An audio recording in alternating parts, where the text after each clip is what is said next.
জাদুঘরের এই অংশটি আমাদের দেশের প্রকৃতি ও জীববৈচিত্র্যের এক অপূর্ব উপস্থাপনা। প্রথমেই চোখে পড়ে বাংলাদেশের গাছপালার বিশাল সংগ্রহ।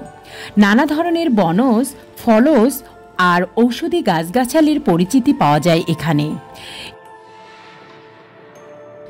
এরপর এক ধাপে দেখা যায় বাহারি ফুল, রঙিন ফল আর লতানো গাছের দারুণ উপস্থাপনা। প্রকৃতির রং ও ঘ্রাণ যেন চোখের সামনেই জীবন্ত হয়ে ওঠে।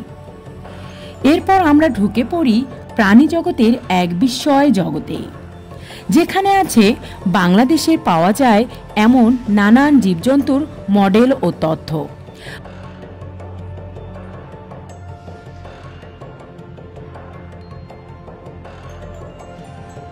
পাশে রয়েছে আমাদের পরিচিত ও অচেনা সব পাখিদের এক মনোমুগ্ধকর গ্যালারি।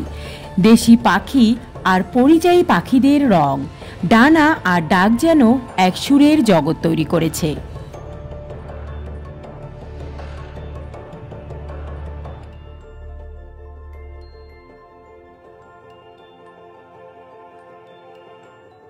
আরও একটু এগিয়ে গেলে দেখা যাবে বাংলাদেশের স্তন্যপায়ী প্রাণীদের সংগ্রহ।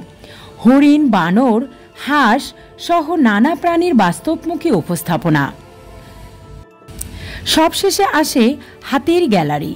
এই রাজকীয় প্রাণীটির জীবনের নানা দিক, ব্যবহার এবং সংরক্ষণ ব্যবস্থা সম্পর্কে অনেক কিছু শেখার সুযোগ মেলে এখানে। পুরো জায়গাটি ঘুরে মনে হয় এ যেন এক জীবন্ত বই। ধন্যবাদ সবাইকে।